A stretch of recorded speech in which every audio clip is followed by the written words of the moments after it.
주님께서 이 산상보훈을 말씀하신 것을 기념해서 그 산상보훈이 무엇입니까? 이 가버나움 해변가 언덕에서 정말 보배로운 말씀을 주신 것, 그게 산상보훈이잖아요. 산상보훈의 결론이 무엇이냐면 내 말을 듣고 지키는 자는 반석의 집을 짓는 자와 같으니라. 그러나 내 말을 듣고 행하지 아니하는 자는 모래 위에 집을 짓는 자와 같으니라. 똑같이 믿음의 집을 지어갑니다. 어떤 사람은요, 주의 말씀을 들었을 때 할렐루야 아멘 하고 내 마음과 생각과 부딪힐 때가 있더라도 뭐예요? 아멘하고 순종해요. 근데 어떤 사람은요, 주님이 말씀하셔서도 성경이 뭐라고 말해도요, 그건 성경 말씀이지. 나는 내가 살아온 습관이 있고 세상의 가치와 기준과 통념이 있어. 나는 그것 따라 살 거야 라고 뭐하는 사람? 여전히 자기 뜻대로 말씀대로 행치 아니하는 자는 뭐와 같으니라? 모래 위에 집을 지는 자와 같으니라. 그러니까 신앙생활을 하는 것 같아요. 왜? 다 와서 주의 말씀을 들으니까. 그런데 올바르게 제대로 믿는 사람이 있고요. 아니면 모래 위에 집을 짓는 자와 같은 자도 분명히 있다는 거예요. 왜? 그건 제 말이 아니에요. 누구 말씀이시니까? 주님이 직접 하신 말씀이니까. 얼마 전에 우리나라가 경상도 몰로 시급했잖아요.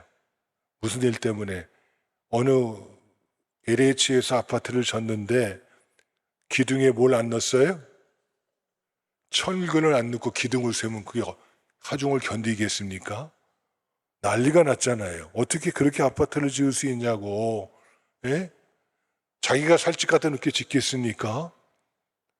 철근 빼먹고 기둥 빼먹고 기둥 3개 4개 들어갈 곳에 하나 세우고, 야, 겁나서 그 아파트 입주하겠습니까? 그게 2023년도, 24년도 대한민국에 벌어지는 작태였다니까요. 왜? 이게 어처구니 없는 일이 아닙니까? 집을 졌는데도요, 기둥에 철골이 없어요. 그렇습니다. 신앙생활도요, 이렇게요, 올바르게 제대로 하는 사람이 있는가 하면 주님 보시기에 안타까운 믿음의 사람이 분명히 있어요. 오늘 성경은요, 올바르게 믿는 사람이 누구인지를 정확하게 말해주고 있습니다. 시몬이라는 인물을 통해서 첫 번째 따라합시다. 성령의 사람. 누구의 사람이라고요?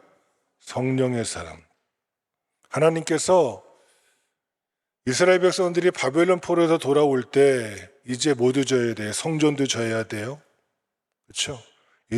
예루살렘 성벽도 재건해야 돼요. 할 일이 태산 같아요. 근데 이 스룹바벨에게 하나님께서 그 일을 감당하는 스룹바벨에게 하나님 직접 하신 말씀이 무엇이냐면, 이는 힘으로 되지 아니하며 능으로도 되지 아니하고 오직 나의 신으로만 되느니라. 할렐루야. 너 네 능력 가지고 하지 마. 네 힘 가지고 하려고 하지 마. 이 일은 하나님의 일은, 하나님의 역사는 무엇으로? 하나님 주시는 성령의 능력으로만 이 일을 감당할 수 있다라고 하나님이 친히 스룹바벨에게 선언하셨습니다. 하나님의 일은 자기 능력 가지고 하는 거 아닙니다. 자기 힘으로 하는 거 아닙니다. 우리가 가진 능력과 힘은요, 금방 뭐가 돼요? 고갈되어지고 바닥이 드러나게 돼 있어요. 그런데 끊이지 않는 성령 하나님이 공급해 주신 은혜와 힘으로 그 일을 감당하는, 하나님의 역사를 감당하는 일꾼이 우리 모두가 다 되어지길 주의 이름으로 축원합니다. 달리 말하면 신앙생활도요, 내 힘으로 하는 거 아니에요. 내 열정 가지고 하는 거 아니에요. 내 힘, 내 열정, 내 능력 가지고 하면요, 조금만 내 마음이 수틀리면, 그렇죠? 내 마음에 부딪히면, 또 조건과 상황과 환경이 여의치 않으면 쉽게 뭐예요? 그 일이 휩쓸려 버려 간다니까요. 그래서 하나님을 믿는 것, 하나님의 역사를 감당한다는 것은 내 힘 가지고 하는 거 아니에요. 제가 많이 봐요. 저렇게 열정내, 저렇게 열심을 내는데, 저렇게 최선을 다하는데, 저 사람은 저 열정이 식지 말아야 될 텐데, 저 열심이 한결같아야 될 텐데, 그럴 때가 정말 많거든요. 그런데 웬걸 정말 끝까지 충성봉사하는 사람이 있는가 반면에요, 어떤 분은 뭐예요? 작심삼일 가는 사람도 적지 않더라고요. 여러분 어떠십니까? 여러분, 예수 믿는 것이 하나님의 일입니다. 믿음 생활하는 것 내 일 아니에요. 누구의 일이라고요? 하나님의 일이에요. 믿음을 가지고 믿음의 역사를 감당하는 것 자체가 내 일 하는 거 아니에요. 하나님의 역사를 감당할 때는요, 하나님의 역사는 내 힘으로도 되지 않고 내 능력으로도 되지 아니하고 하나님께서 주시는 성령 하나님의 능력으로 주 일을 감당할 줄 아는 자가 이 아침에 성령의 사람 우리 모두가 다 되어지기를 주의 이름으로 축원합니다. 본문 말씀과 함께 25절로 27절까지 보겠습니다. 예루살렘에 시몬이라는 사람이 있으니 이 사람은 뭐하여? 의롭고 경건하여. 저는 이 말씀 읽을 때 감동이 되더라고요.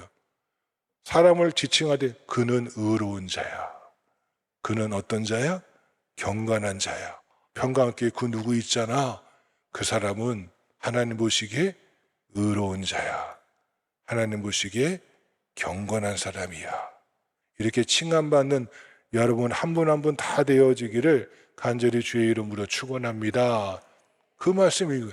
이 말씀 읽을 때 주님 나도 시므온처럼 하나님이 인정하시는 너야 의롭다, 네가 경건하다 인정한. 근데 그 의롭고 경건함을 구체적으로 또 표현합니다. 25절에 보니까 이스라엘의 위로를 기다리는 자라 성령이 어디 계시더라? 그 위에 계시더라.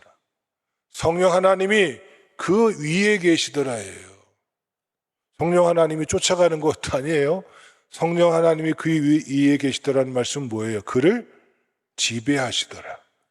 그의 마음과 생각과 삶을 성령 하나님이 다스리시더라. 이 말씀 아니고 무엇입니까?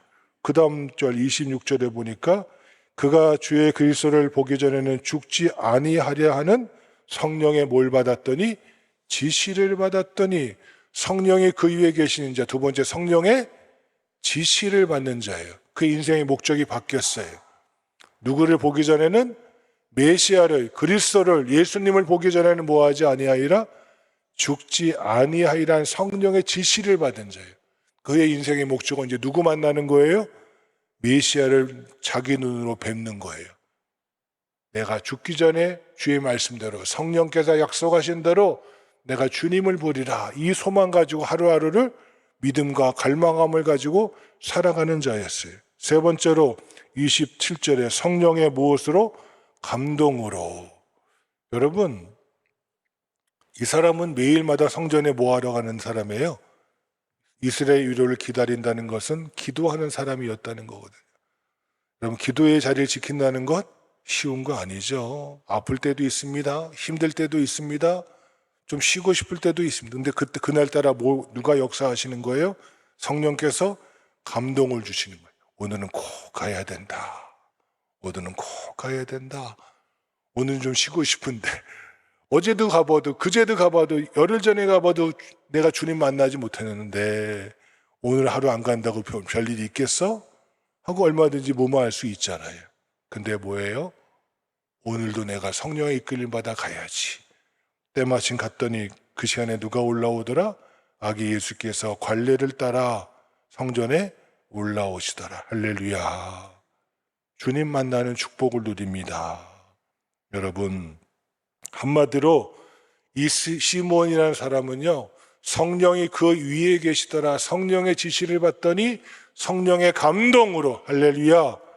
그는 한마디로 무엇의 사람이에요? 성령의 사람이에요. 여러분, 제대로 올바르게 믿는 사람은요, 똑똑한 사람이 아니에요. 말 잘하는 사람이 아니에요. 상황에 맞게 판단하는 사람이 아니라니까요. 그건 세상에 널려 있어요. 그렇죠? 세상에 가보세요. 얼마나 똑똑한 사람들이 많아요. 예? 얼마나 판단 잘하라고, 얼마나 말 잘하는 사람 세상에 얼마나 많습니까? 저는 가끔 가다가 TV를 볼 때 어느 사람이 말을 진짜 잘하더라고요. 야, 저 사람이 목사 됐으면 좋았을 뻔했다. 세상적인 지식 전하지 말고 그 언변 가지고 뭐 할 줄 아는 사람, 주의 복음 증거하는 자가 되면 얼마나 좋았을까 하는 그 생각을 할 때가 있어요. 그러니까 목사니까 생각이 좀 다르죠, 그렇죠? 뭘 봐도 믿음으로 바라보는 거예요. 여러분, 그거 아닙니까? 성령의 지시를 받고 성령이 그 위에 계시고 성령의 감동을 받아 행하는 그 사람, 상황 따라서, 감정 따라서, 조건 따라서 오락가락하지 않습니다. 언제나 한결같습니다. 할렐루야. 이 사람이 바로 성령의 사람, 올바르게 믿는 사람, 이 시므온과 같은 자가 오늘 예배하는 여러분 한 분 한 분 다 되어지기를 간절히 주님의 이름으로 축원합니다. 두 번째 따라 하시겠습니다. 찬송하는 사람. 시편 33편 1절 말씀에 너희 의인들아 여호와를 즐거워하라. 찬송은 정직한 자의 마땅히 할 바로다. 너희 누구더라? 의인들아, 정직한 자들아, 여호와를 찬송하라. 이것은 마땅히 할 바라고, 여기서 의인과 정직한 자는 믿는 사람을 가리킵니다. 믿는 사람은 의로워야 된다는 겁니다. 믿는 사람은 정직해야 된다는 것입니다. 그런데 그 의와 정직이 세상 사람들이 말하는 의와 정직이 아니에요. 착각하지 마세요. 세상 사람들은요, 도덕적 법률적으로 의롭고 착하고 정직하면 돼요. 우리는 그게 아니에요. 누구 보시기에? 하나님 보시기에 의로워야 돼요.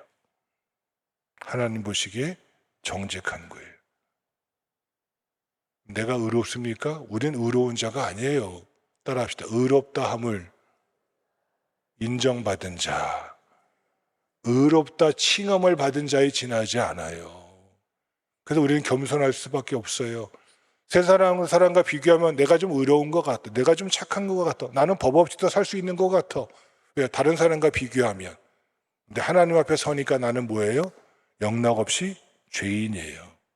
근데 그 하나님이 나를 저 십자가의 보혈의 공로로 죄를 사하시고 부활의 의로 나를 의롭다 하셨어요. 할렐루야.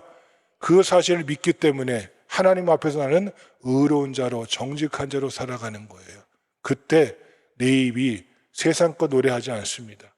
그 의롭다 정직함을 인정받은 그 사람은 여호와를 뭐하는 자입니다? 찬송하는 자입니다. 찬송을 해도 되고 안 되는 것이 아니라 반드시 의롭고 정직한 믿음의 사람들이 하나님께 돌려야 할 마땅한 의무라는 것입니다. 그 이유는 찬송이 하나님을 높이고 하나님께만 영광 돌리는 예배하는 것이 찬송이기 때문입니다. 여러분, 예배를 나오더라도요, 하나님께로부터 복을 받으려는 사람이 있고요, 하나님께 드리려는 사람이 있어요. 예배는요, 내가 복 받으려고 나오는 거 아니에요. 다른 모든 종교는 내가 하나님께로부터 축복을 받으려고 나와요. 아니에요. 우리 기독교는 하나님께 영광 돌리려고 오는 거예요. 하나님께 영광, 찬송 드리려고 나오는 거예요.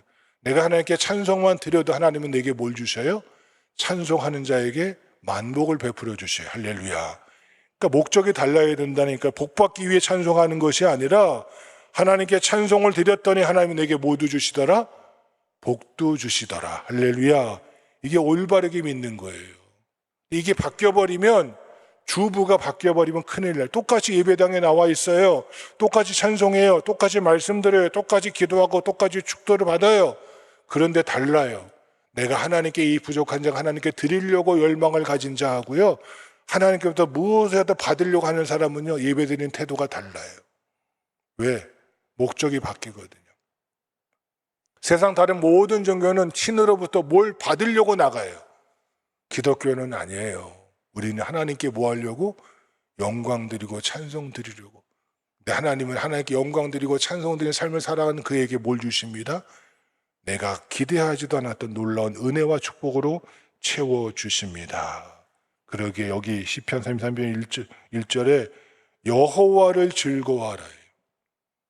하나님을 즐거워하기 때문에 찬송하는 거예요.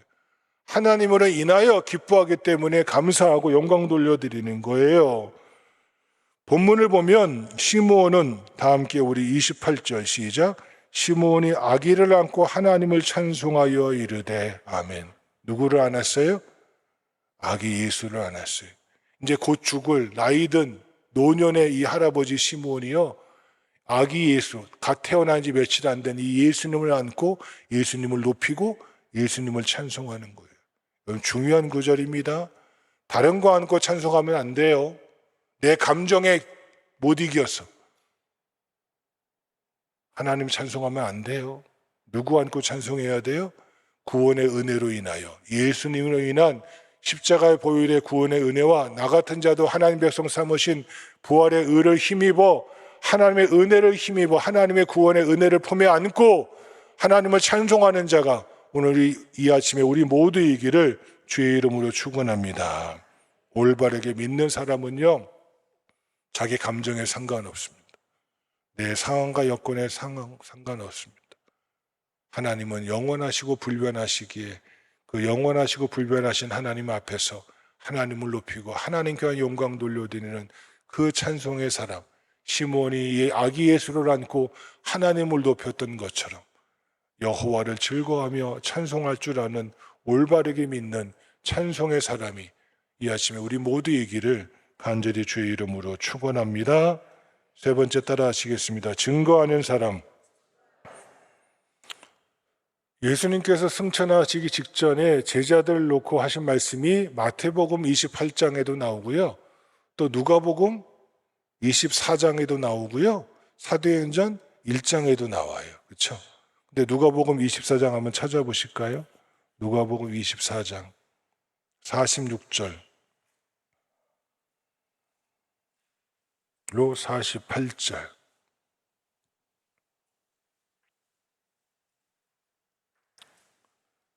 시작. 또 이르시되 이같이 그리스도가 고난을 받고 제3일에 죽은 자 가운데서 살아날 것과 또 그의 이름으로 죄사함을 받게 하는 회개가 예루살렘에서부터 시작하여 모든 족속에게 전파될 것이 기록되었으니 너희는 이 모든 일에 무엇이라? 증인이라. 가끔 가다가 어느 모임에 가서 좋은 음식을 먹으면 누가 생각나세요? 네? 그거 생각 안 나면 문제 있는 건데. 집에 있는 아내하고 자식들 생각나잖아요.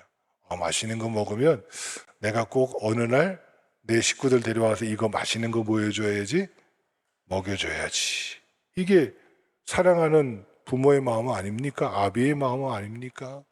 하물며 음식조차도 그런데 이 세상 것과 비하여서나 그 예수님이 나의 주가 되시고 할렐루야, 나의 구원자가 되시고 할렐루야, 나에게 영원한 생명을 주시고 천국 소망 가지고 이 땅에 속하지 않고 하늘에 속한 자로 살게 하신 그 은혜가 내게 부은 바 되었는데 내가 입 다물고 있다? 그건 정말 말이 안 되는 거죠. 여러분, 예수님은 가서 전하라 했지 그 사람을 믿게 하라 하지 않으셨어요.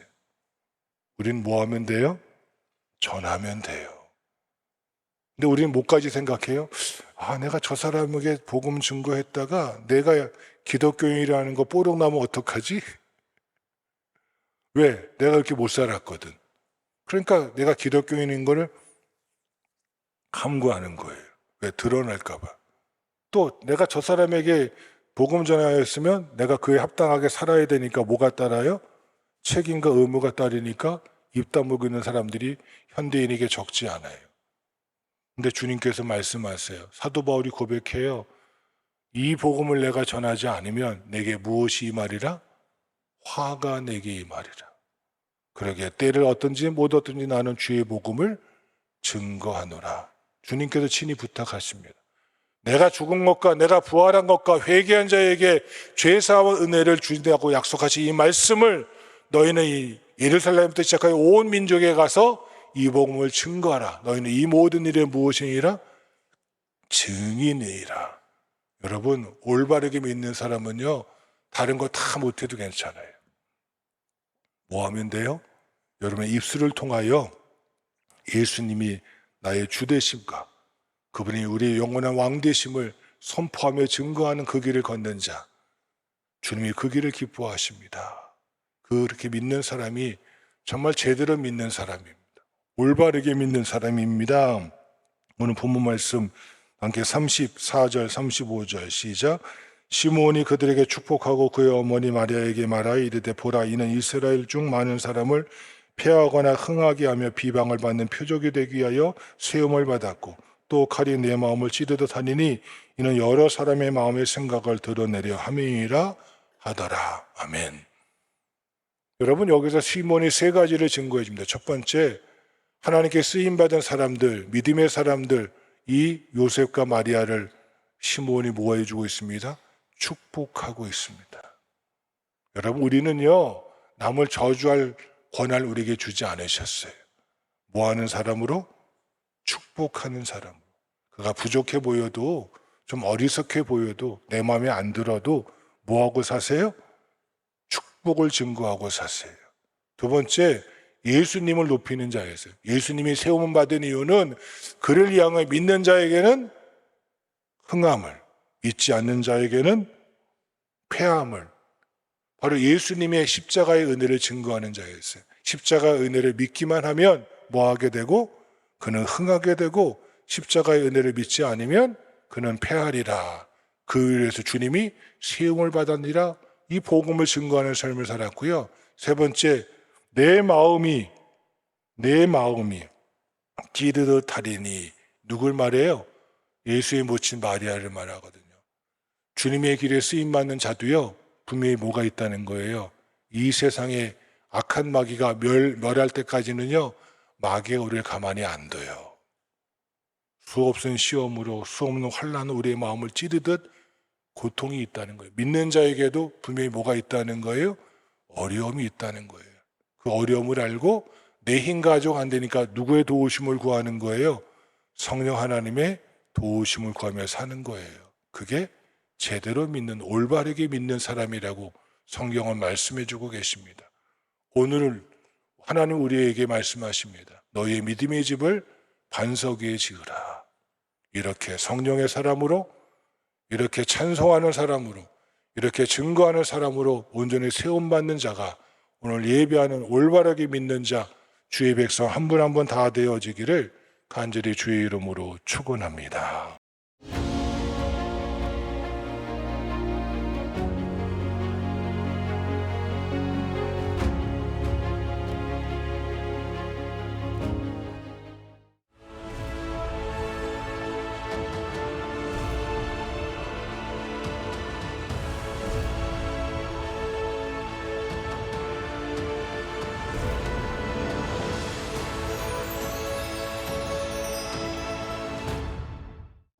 이 미디어 사역의 그 위력이라고 하는 것은 상상을 초월해요. 정말 우리의 생명의 구원자 되시는 예수 그리스도를 만나고 세상을 변화시키고 사람을 변화시키고 정말 새로운 삶으로 인도하는 이 일에 있어서 가장 아주 효율적이고 소중한 도구가 이 미디어 사역이 아닐까.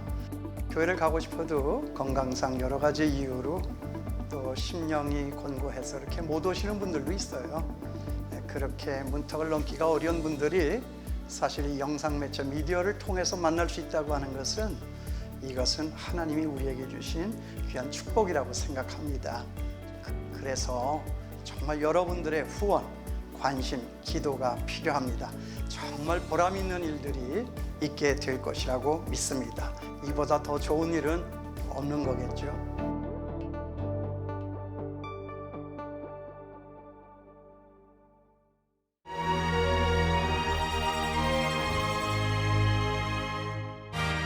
신사참배는 여호와의 이름에 대한 범죄, 하나님께 대한 배신입니다. 일제의 민족 말살 정책에 굴복하지 않았던 목사, 신사참배 강요에 항거하다 모진 십자가의 길을 걸었던 순교자, 바로 주기철 목사입니다. 경남 창원에서 자란 그는 춘원 이광수의 강연에 감명을 받아 1500리나 떨어진 오산학교에 진학해 그곳에서 조만식 장로 등에게 가르침을 받으며 투철한 민족 정신과 깊은 신앙을 키웠습니다. 이후 목사가 돼 부산 초량교회, 마산 문창교회, 평양 산정현교회를 차례로 섬기며 한국 교회사에 큰 족적을 남긴 주기철 목사. 그는 신사참배를 강요하는 일제에 맞서 모진 고문과 탄압 속에서도 조금도 타협하지 않고 신앙의 절개를 지키다 그의 후 소양의 의미대로 예수님의 어린 양이 되어 순교했습니다. 주님을 위하여 오는 고난을 피하였다가 이 다음 내 무슨 낯으로 주님을 대하오리까. 오직 나에게는 일사각오가 있을 뿐입니다. 오산학교에서 신앙관과 민족정신을 정립한 주기철 목사가 일사각오의 신앙유산을 남겼듯이 초기 한국교회는 한교회 한학교 세우기 운동을 통해 민족의 등불이 되는 기독교 인재를 배출했습니다. 역사가 말해주는 다음 세대를 바로 세우는 길, 바로 지금이 한국교회가 새로운 기독학교 운동에 나설 때입니다.